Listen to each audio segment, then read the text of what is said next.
ठाणे जिल्हा परिषदेचा 2025-26 या वर्षाचा अर्थसंकल्प आज मंगळवार 18 मार्च 2025 रोजी सकाळी 11 वाजता बीजे हायस्कूल येथील सभागृहात सादर करण्यात आला।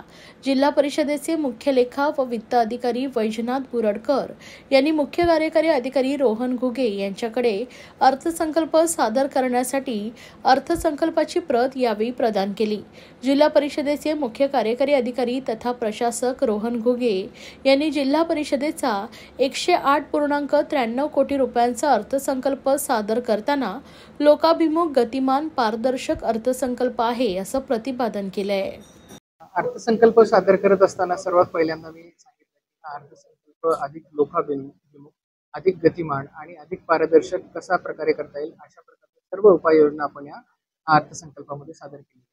108 कोटींचा हा अर्थसंकल्प आज आम्ही सादर करत आहोत आणि त्याच्यामध्ये 19 विभागांमध्ये विविध योजनांसाठी म्हणून हा अर्थसंकल्प सादर करण्यात आलेला आहे। याच्यामध्ये नागरिकांना केंद्रीभूत ठेवून आमच्या जिल्हा परिषदेच्या 16ही विभागांमार्फत जास्तीत जास्त मोठ्या प्रमाणावरती जी अपेक्षित फलनिष्पत्ती आहे ती साध्य करण्यासाठी म्हणून हा अर्थसंकल्प सादर करण्यात आलेला आहे आणि त्याच्यामध्ये कुठलाही मिडलमॅन राहणार नाही आणि कुठल्याही प्रकारचं डिस्क्रिप्शन कसं कमी करता येईल याच्यासाठी विविध पोर्टलच्या माध्यमातून, सॉफ्टवेअरच्या माध्यमातून आणि ऑटोमेशनच्या माध्यमातून हा अर्थसंकल्प हा जास्तीत जास्त लोकांपर्यंत जास्तीत जास्त फलनिष्पत्ती करण्यासाठी राबवण्याची आमची संकल्पना। परिषद सर्वात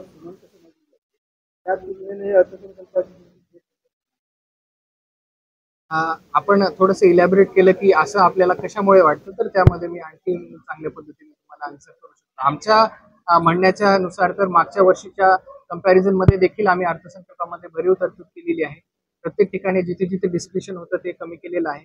अर्थसंकल्प तयार करत असताना विविध सगळ्याच सेक्टर्स ऑफ सोसायटी मधून आपण लोकांकडून याच्यामध्ये इनपुट्स घेतलेले आहेत। इव्हन पत्रकार बंधूंमार्फत पण वेळोवेळी ज्या सूचना दिल्या जातात त्यांचा देखील अंतर्भाव करून ज्या योजना अनावश्यक आहेत त्या कमी करून ज्या योजना जास्तीत जास्त फलनिष्पत्तीदायक आहेत अशा योजनांचा याच्यामध्ये समावेश करण्यात आलेला आहे। आपण जर याच्यामध्ये आम्हाला आणखी चांगल्या पद्धतीचे इनपुट दिले तर नक्कीच याच्यामध्ये आम्ही सुधारू। आपल्याला शासनाकडून अनुदान किती मिळणार आहे? हा अर्थसंकल्प जो असतो हा आपला सेसचा अर्थसंकल्प आहे।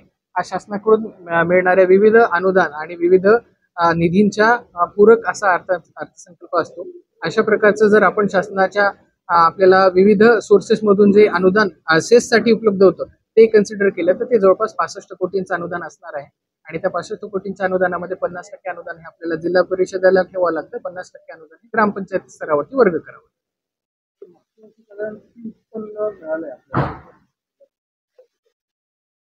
मागच्या वर्षी आपल्याला 87 कोटी उत्पन्न मिळणं आवश्यक होतं आणि शासनामार्फत हे विविध टप्प्यांमध्ये उपलब्ध करून दिलं जातं।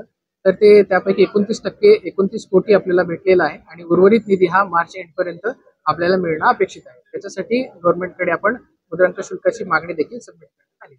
त्याच्या अर्थसंकल्पात नाविन्यपूर्ण असं काय योजना?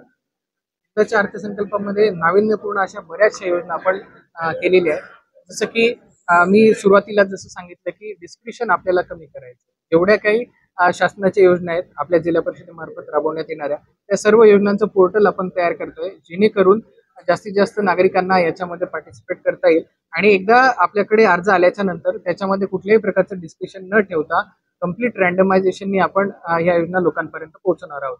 यामध्ये आपण स्मार्ट स्कूल असेल, स्मार्ट अंगणवाडी असेल, स्मार्ट PHC असेल यासारख्या योजना ह्या अगदी चांगल्या पद्धतीने राबवत आहोत। आपल्या मार्फत राबवण्यात येणारा दिशा उपक्रम हा आता शासन स्तरावरती राबवण्यासाठी SCRT मार्फत GR देखील काढण्यात आलेला आहे। अशा प्रकारचे आपल्या जिल्हा परिषदेमार्फत खूप चांगल्या प्रकारचे योजना आपण राबवत आहोत। CSRचं पोर्टल देखील आपण याच्यामध्ये करत आहोत। आपल्या नागरिकांच्या कल्याणाबरोबरच आपल्या एम्प्लॉईजच्या कल्याणासाठी EHRMS पोर्टल असेल, त्याच्यानंतर आपलं त्यांचं मेडिकल बिल रिइंबर्समेंटची प्रणाली असेल, अशा विविध प्रणाली आपण राबवत आहोत यावर्षी अर्थसंकल्पाच्या माध्यमातून।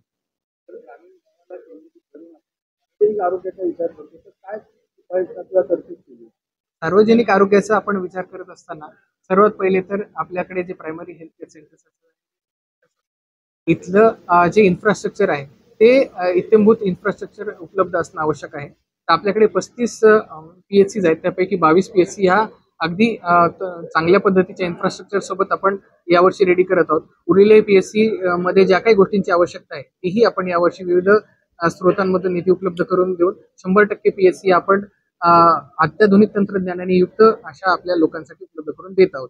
त्यामध्ये स्मार्ट डायग्नोस्टिक्सचा पण आपण एक कन्सेप्ट राबवत आहोत. त्या माध्यमातून आपण जर स्वतःही कधी आपण जर PHC मध्ये गेलात तर विविध प्रकारचे जे इन्व्हेस्टिगेशन केले जातात ते अगदी स्मार्टली कसे करता येतील. उदाहरणार्थ ECG असेल, एक्सरे असेल, इतर लॅबचे इन्व्हेस्टिगेशन असतात, त्याच्यामध्ये ब्लड पॅरामीटरचे इन्व्हेस्टिगेशन असेल, हे सर्व आपल्याला AI च्या माध्यमातून कसं करता येईल. आणि त्याच्यानंतर गव्हर्नमेंटचं जे ई-संजीवनी पोर्टल आहे त्यामार्फत ह्या डायग्नोस्टिक्सचा वापर करून आपण टेलिमेडिसिनच्या मार्फत देखील नागरिकांना चांगल्या सुविधा कशा आपल्याला डोअर स्टेप्सला उपलब्ध करून देता येतील यासाठी आपण संपूर्ण प्रयत्न या अर्थसंकल्पातून आणि DPDC आणि इतर सर्व शासनाच्या योजनांच्या माध्यमातून